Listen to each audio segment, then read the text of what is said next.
నేను ఇట్లనే పోతుంటా, అవకాశం వస్తే తీసుకుంటా సార్. ఇప్పుడు మొన్న కానీ ప్రత్యేకంగా అవకాశం గురించి మీరు మాట్లాడట్లేదు ఎందుకు? నేను మాట్లాడాను. నా పని నేను చేసుకుంటూ పోతా. నాకు పదవి ఉన్నా పని చేసుకుంటూ పోతా, పదవి లేకున్నా పని చేసుకుంటూ పోతా. నాకు పదవి అవసరం లేదు. పదవి ఉంటే ఒక రకంగా ఉంటుంది, పదవి లేకపోతే ఒక రకంగా ఉంటుంది. మీకు మొన్న జరిగిన సార్వత్రిక ఎన్నికల్లో మీకు టికెట్ రాకపోవడంతో అరే టికెట్ రాలేదు కాబట్టి హరివర్ధన్ రెడ్డి పని అయిపోయిందని చెప్పే కొంతమంది వ్యక్తులకు మీరేం సమాధానం చెప్తారు? ఒకటి చెప్పాలి సార్, ఎట్లయితే కాంగ్రెస్ పార్టీ ఎప్పటికీ సావదో, హరివర్ధన్ రెడ్డి బతుకున్నంత వరకు ఉంటుంది. హరివర్ధన్ రెడ్డి చనిపోయినాక కూడా హరివర్ధన్ రెడ్డి పెట్టినటువంటి విత్తనాలు మొలకలు ఏవైతున్నాయో ఆ మొలకలని ఈ రంగారెడ్డి జిల్లాలో ప్రతి మూలన ఉన్నారు, ప్రతి దగ్గర ఉన్నారు. ప్రతి ఒక్కరు ఒక హరివర్ధన్ రెడ్డి ఒక్కటి చనిపోతుండొచ్చు, కానీ హరివర్ధన్ రెడ్డి లాంటి వ్యక్తులను కొన్ని వేల మందిని తయారు, ఆయన ఆలోచన విధానం బతుకుంది. వేల మంది తయారై ఉన్నారు.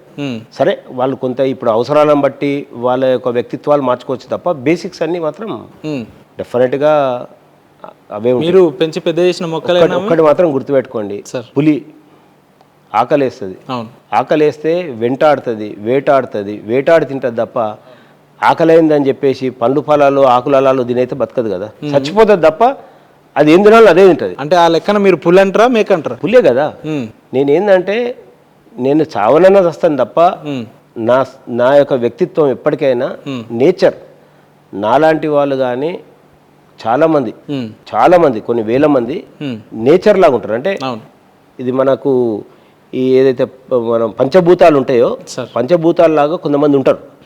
వాళ్లకు తాత్కాలికంగా మనము ఆపొచ్చు తప్ప ఆ వ్యక్తిత్వం ఏదైతుందో ఫైనల్గా వచ్చే వరకల్లా ప్రపంచానికి కానీ మనకు కానీ మంచితనానికి కానీ ఉపయోగపడేటువంటి వ్యవస్థనే మేము ఏర్పాటు చేసేది నాలాంటి వాళ్ళు. సార్, ఇన్నేళ్ల మీ రాజకీయ జీవితంలో రాజకీయ వేదికలు ఏవైనా కూడా ఇన్నేళ్లుగా సేవా కార్యక్రమాలను ఎక్కడ కూడా ఆపకుండా అనేక రకమైన సేవా కార్యక్రమాలు చేస్తూ వస్తున్నారు అని అంటే దీనికి సంబంధించిన ఆర్థిక వనరులు ఎక్కడి నుంచి వస్తున్నాయి హరివర్ధన్ రెడ్డి గారికి అంటే ఏం చెప్తారు? నేను ఉన్నంతలో చేస్తా. ఇప్పుడు నేను ఆర్థికంగా చాలా బాగుంటుంది. ఓకే, అప్పుడు రోజు 300-400 మంది భోజనాలు పెడుతున్నాం సార్. ఇప్పుడు 30 మందికి పెడుతున్నారు. అంటే ఉన్నదాంట్లో కానీ భోజనం పెట్టాలంటే ఆపం. ఏదున్నా నేను చెప్పినా కదా, గోల్డ్ పెట్టి కూడా తీసుకొచ్చి మనం ఇచ్చిన మాట ప్రకారం డొనేషన్ ఇచ్చిన వాళ్ళు. డెఫినెట్ గా ఒకటి పెట్టే గుణం పెద్దగా ఉండాలండి. మనం ఏం కోట్లు ఇయ్యం కదా, వరకు లక్షలు ఇయ్యం కదా. పెట్టే గుణం ఉంటే ఉన్నంతలో ఎంతన్నా పెట్టి సాటిస్ఫై చేయొచ్చు. మనం ఇంటికి వచ్చిన వానికి మటన్ చికెన్ పెట్టాల్సిన అవసరం లేదు. ప్రేమతో ఇంత అన్నం పెట్టి పప్పన్నం పెట్టి మంచి పచ్చళ్ళు ఇచ్చి పచ్చి పులుసు పోసి పంపించినా ఆడు ప్రేమగా చూసుకుంటాడు. నువ్వు ఏదో పెట్టి ఏమో చేసి నీ వ్యక్తిత్వమే రాంగ్ ఉందనుకో, రాంగ్ ఉంటే దాన్ని ఏం చేయలేం. మనం డెఫినెట్ గా ఉన్నంతలో ఇప్పుడు మన దగ్గర ఉండేదానికి పెట్టే గుణం ఉండాలి. ఎట్లా చేస్తాం, అది ఉన్నంతలో పెడతాం.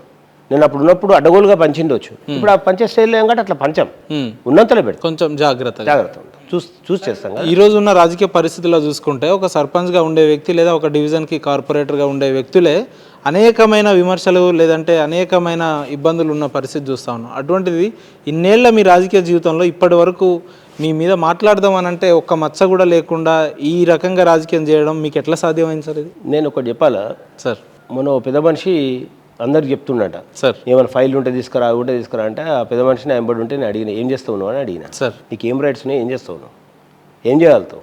నేను ఒకటి అడిగిన, నువ్వు కూడా ఇన్వాల్వ్ కావాలి కదా, ఎందుకు కావద్దు అంటే నేను ఒకటే చెప్పిన, ఇల్లీగల్గా కట్టుకుంటూని నేను ఆపను సార్. ఆ ఇల్లీగల్గా కట్టుకుని కూలగొడుతుంటే నేను ఆపను. నేను దాన్ని ఎంకరేజ్ చేయ, నేను దీన్ని ఎంకరేజ్ చేయ. ఓ పేదోడు కట్టుకుంటున్నా ఎవడు కట్టుకుంటున్నా ఇల్లీగలే. అవును సార్, అవును. ఈ వ్యవస్థ మనకు తెలియదు ఏముంది, మధ్యన ఓడో ఉంటాడు, ఆ మధ్యనోడు బాగుపడతాడు. కానీ చేసే పని తప్పున్నప్పుడు దాన్ని నేను ఎంకరేజ్ చేయాలి. ఇంకోటి తప్పు జరిగిన ఎంకరేజ్ని డిమాలిష్ చేస్తే నేను ఆపను, దాన్ని కూడా ఆపను. వ్యవస్థ ఉంది మన దగ్గర, నిర్మాణం ఎట్లా వేసుకున్నాము, ఒక దగ్గర తప్పు జరిగితే ఇంకో దగ్గర వ్యవస్థ టైం వస్తుంది. ఆ టైం వచ్చినప్పుడు అన్ని జరిగిపోతాయి. ఇవాళ రేవంత్ రెడ్డి గారు తీసుకున్నారు, హైడ్రాన్ తీసుకొని సిస్టమ్. నేను భయపడను ఎవరికి, నేను చేసుకుంటూ పోతాను. ఏమంటున్నా అంటే దమ్మున్నోళ్ళు చేసే పని అది. ఎప్పుడైనా కూడా మనం ఒక చేసే పని అందులో న్యాయం ధర్మం ఉందంటే చేసుకుంటాం. సరే, అందులో మంచి చెడు కొన్ని లోపాలు కొంచెం చూడొచ్చు. నేను ఏమంటున్నా అంటే కొంచెం మానవత్వంతో చూసేటి కొన్ని ఉంటాయి, ఇది చేసేది కొన్ని ఉంటాయి. డెఫినెట్గా వ్యవస్థలో అన్ని అవసరమే ఉంటాయి, కానీ దాన్నే బేస్ చేసుకొని మనం ఏదో డెవలప్ కావాలనుకుంటే దాన్ని మనం ఎప్పుడు ఎంకరేజ్ చేయలే. నేను ఎంకరేజ్ కూడా చేయను. నేను జిహెచ్ఎంసీలో నేను corporator first standing committee member ఉన్నప్పుడు అందరూ బండ్ల మీద బోర్డు మీద రాసుకుంటుండే స్టాండింగ్ కమిటీ మెంబర్ కార్పొరేటర్ 149 మందికి ఉంటుండే, నా ఒక బండి తప్ప. ఎందుకు సార్? నాకు ఇంట్రెస్ట్ ఉండదు. ఇప్పుడు పేరు అనేది నేను ఉండాలి. హరివర్ధన్ రెడ్డి పాత్ర ఏంటంటే హరివర్ధన్ రెడ్డి గొప్పగా ఉండాలి, హరివర్ధన్ రెడ్డి అనుకుంటే పదవి గొప్పగా ఉండొద్దు అనేది నా ఉద్దేశం. చాలా అద్భుతం ఇది మనం ఎప్పటి లైవ్ ఉండాలి. ఇప్పుడు మహాత్మా గాంధీ ఉంటాడు, మహాత్మా గాంధీ ఏముంది, ప్రధానమంత్రి ప్రెసిడెంటా ఏంది మహాత్మా గాంధీ గారు, సుభాష్ చంద్రబోస్ గారు ఏంది, భగత్ సింగ్ గారు ఏంది, పదవులతో కాదు, మనము చేసే సాక్రిఫైస్ మీద మనకు పేరు వస్తుంది. పదవి ఉంటే ఏమంటుంది, పదవి ఉన్నంత సేపే నీకు పేరు ఉంటుంది, పదవి తీసుకున్న తర్వాత పట్టించుకోండి నేను, అంతే కదా. అది కాదు, మన పేరు లైవ్ ఉండాలి, మన యొక్క పనులు లైవ్ ఉండాలి, మన వ్యక్తిత్వం లైవ్ ఉండాలి, మన ధైర్యం లైవ్ ఉండాలి, అది ఎగ్జాంపుల్ ఉండాలి. అధికారంలోకి వచ్చిన తర్వాత హరివర్ధన్ గారు పేద ప్రజలకు దూరం అయిపోయిండు, మా సమస్యలు ఇంటలేడు అని చెప్పి కొంతమంది చెప్పే వ్యక్తులు కూడా ఉన్నారుగా, వాస్తవం సార్? ఆ రకమైన పరిస్థితులు మీ ఇంటి గేట్ దగ్గర ఉంటాయంటే అసలు దరిదాపులో కూడా రావు సార్. నేను మాక్సిమం అందరు లీడర్ల వ్యక్తిత్వం వేరే, నా వ్యక్తిత్వం వేరే. అందరు లీడర్లు ఏం చేస్తారంటే జనాలు అందరూ ఇంటి ముంగటి నిలబడాలి, అందరూ మా ఇంటికాడికి రావాలి, గంట సేపు కూర్చోవాలి, ఈ సిస్టమ్ ఉంటుంది సార్. నాకు ఎవరైనా ఫోన్ చేస్తే ఫోన్లోనే అడుగు, అన్న నేను దగ్గరకు వస్తున్నా కలుస్తావా అని అంటారు. నీ సమస్య ఏందైనా అడుగుతా, అన్న ఇది ఎంఆర్ఓతో పని ఉంది, లేకపోతే పోలీస్ స్టేషన్ పని ఉంది, అన్న ఆర్డీఓతో పని ఉంది, లేకపోతే ఈ గొడవ ఉంది, నీకేం కావాలి చెప్పాలా, ఎందుకు సమస్య ఏందో నాకు చెప్పు. నాకు ఫస్ట్ ఇంకోటి ఏంటంటే సమస్య తెలుసుకోకుండా నేను చెప్పాను. ఫస్ట్ సమస్య తెలుసుకొని అది నిజంగానే న్యాయబద్ధంగా చట్టబద్ధంగా ఉందంటే నేను చెప్తా అధికారికి. నాకు అర్థం కాని పరిస్థితి ఉందనుకో, ఈ పలానా పర్సన్ వస్తాడు, మీరు ఒకసారి వెరిఫై చేసి నిజంగానే కరెక్ట్ ఉంది అనుకుంటే 100% జెన్యూన్ ఉంటే చెయ్యండి అని చెప్తా. నా దగ్గర దాకా రప్పించుకోండి, 99% నా దగ్గర దాకా రావాల్సిన అవసరం లేదు. ఇక నేను రానియను, 99% రాని చెప్పకూడదు డైరెక్ట్ వస్తుంది తప్ప, నాకు ఫోన్ చేసి సమస్య మీద మాట్లాడదానికి రావాలి అంటే నేను రానియను. సరే అన్న నీతో కూర్చొని ఒక అర్ధగంట మాట్లాడాలి, లేకపోతే నీకు సంజాయించాలి పేపర్నే తప్ప అయితే తప్ప, లేకపోతే నేను నా దగ్గర నిలబెట్టుకొని వాళ్ళని పిలిపించుకొని వాళ్ళ డీజిల్ పెట్రోల్ లేకపోతే వాళ్ళ బస్ ఖర్చులో ఖరాబ్ చేసుకునే పరిస్థితి నేను తీసుకురాను. ఇది నేను చేసే పని. ఎందుకు సార్ అట్లా అంటే అందరు లీడర్ లెక్క ఉండొచ్చు కదా, మీరు కూడా సాదా సీదాగా, లేదంటే హంగులు ఆర్భాటాలు ఎందుకు మీకు ఇట్లా ఈ రకమైన ఆలోచనలు చిన్నప్పటి నుంచేనా లేదంటే ఈ మధ్యలో అలవాటు చేస్తారు? చిన్నప్పటి నుంచి ఉంది. రెండోది యువకునికి ఉన్నప్పుడు ఒకటి ఉంటుంది, అనుభవం వచ్చిన ఒక తీరు ఉంటుంది. ఇప్పుడు ఏంటంటే మనకు ఈ ప్రతి ఒక్క టైం చాలా కాస్ట్లీ. ఇప్పుడు ఒక వ్యక్తి గట్కేసరికైనో లేకపోతే ఎక్కడికైనో రావాలంటే ఆయనకు 400-500 రూపాయలు ఖర్చు, మళ్ళీ వచ్చి కూర్చొని మళ్ళీ పోతుంది, ఒక హాఫ్ డే పోతుంది, వాళ్ళ టైం అంతా ఖరాబ్. వాళ్ళకి సమస్య ఇంపార్టెంట్, వాళ్ళకి ఏం చెప్పాలో ఏదో ఇంపార్టెంట్. నా దగ్గర ఇంటికాడ పిలుచుకొని జనాలు నిలబెట్టుకొని షూ పుటప్ చేసుకోవాల్సిన అవసరం నాకు లేదు. ఇప్పుడు పార్టీ ప్రెసిడెంట్గా ఉన్నా, ప్రతి ఒక్కరు అన్న ఇది సమస్య ఉంది రమ్మని చెప్తా, అందరికి అందుబాటులో ఉంటా, ఉండి వాళ్ళు ఏదైనా సమస్య ఉంటే మాట్లాడతాను. అన్న గొడవలు ఉంటాయి కదా, పార్టీ అధ్యక్షునిగా చిన్న సమన్వయం చేయడం అవన్నీ 100% నా డ్యూటీ, నా జాబ్ నేను చేస్తాను. అనిపించిందా సార్ ఇన్నేళ్ళ మీ ప్రతిపక్ష జీవితంలో కావచ్చు, ఇప్పుడు అధికారంలో కావచ్చు, రాజకీయ పరిస్థితులలో కొన్ని సంక్లిష్టమైన పరిస్థితులు ఉంటాయి కదా, అరే మనకు అవసరమా ఈ రాజకీయాలు, లేదంటే ఈ తలకాయ నొప్పి అవసరమా అని అనిపించిన సందర్భాలు ఉన్నాయా సార్? నాకు ఎందుకంటే నాకు కాలేజ్ స్కూల్ నుంచి కూడా నాయకత్వ లక్షణాలు ఉన్నాయి కాబట్టి, మా ఇంట్లో కూడా అదే ఉంటుండే కాబట్టి ఇది రొటీన్ ప్రాసెస్ అయిపోయింది. నేను స్పెషల్గా చేస్తున్నది ఏం లేదు సార్, అది రొటీన్గా జరిగేది. కాలేజీలో ఎలక్షన్లలో పాల్గొంటుంటిమి, ఇంటర్మీడియట్లో పాల్గొంటుంటిమి, ఉద్యమాలు చేస్తుంటిమి.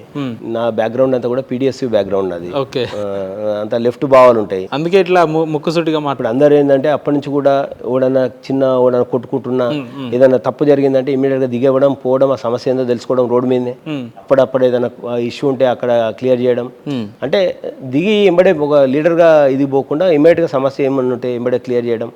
అంటే అందు వేలో కూడా మనం పోతుంటే ఏదైనా తప్పు జరుగుతుందంటే రియాక్ట్ అవుతాం ఎంబడే, అంటే దాన్ని మనకెందుకు లేని. ఒకసారి నాకు జరిగింది, నాకు చాలా బాధ అనిపించింది. ఏమైందంటే నా ఎంబడి ఎవరో బ్యాంకర్స్ ఉండ్రు, నేను వాళ్ళని తీసుకొని పోతున్నా, ఊరికి పోతున్నాను నేను సిటీ నుంచి పోతుంటే, పక్కన రోడ్డు పక్కన ఒక ఆయన బండి మీదకి పడ్డాడు, ఏదో కొట్టిపోయింది, ఆయన కొట్టుకుంటున్నాడు. అయితే నేను ఆపితే వీళ్ళు నన్ను ఆబ్జెక్ట్ చేస్తున్నారు వాళ్ళు, లేదు మాకు టైం అయిపోయింది, నువ్వు చేస్తే ఇదే ఇబ్బంది అవుతుంది. నేను తప్పని పరిస్థితి అయిపోయినాక నేను వెళ్ళిపోయినాక ఆయనను ఎవరో వచ్చిర్రు తీసుకుపోయారు, లేట్ అయింది, ఒక 1/2 అవర్ 1 అవర్ డిలే జరిగినట్టుంది. ఆయన ఎవరు అంటే మా ఊరు హెడ్ మాస్టర్ ఆయన. నేను నిజంగా ఈ రోజు వరకు మర్చిపోలే, నేను చాలా బాధపడ్డాను. నేను ఇప్పుడు కూడా నాకు ఇప్పటికి గుర్తుంది, అట్లా రోజు పడతారు సస్తారు చాలా మంది వస్తారు. ఆయన పోయిపోయేవారు అంటే మా గౌడవెల్లి మా విలేజ్ ఊర్లో ఉన్న హెడ్ మాస్టర్ పడ్డాడు, ఆయన తలకు దెబ్బ తాకింది. అదే నేను ఒక 1 అవర్ ముందు నేను రియాక్ట్ అయ్యి ఆయన తీసుకొని పోయి ఉంటే బతుకుతుండేనేమో అనే బాధ నాకు ఈ రోజు వరకు నాకు మర్చిపోయి. అది ఆల్మోస్ట్ 32-34 ఇయర్స్ అవుతుంది జరిగి. కానీ ఇప్పటికి కూడా మీరు రాజకీయాలకు రాలే, ఇంకా అప్పుడు నేను రాజకీయాలకు రాలే, ఇంకా ఇది 91-92 సంగతి చెప్తున్నాను. ఎమోషనల్ అవుతున్నారు సార్ మీరు, నాకు బాధ అనిపించింది. అంటే నేను రియాక్ట్ అయిన మనిషి బతుకుతుండేనేమో ఎంబడే, ఈ దరిద్రం నా కొడుకులు వీళ్ళు అనవసరంగా నన్ను ఇది చేసిరు అని. అంటే అటువంటి పరిస్థితులు వచ్చినప్పుడు అలర్ట్ ఉండాలంటారా? ఇక్కడైనా అంటే వ్యక్తిత్వం బట్టి చెప్తున్నా, కొంచెం చాలా మంది పట్టించుకోకుండా వెళ్ళిపోతాం. మేము ఏదైనా ఉంటే ఇమీడియట్ గా నేను రియాక్ట్ అవుతాను.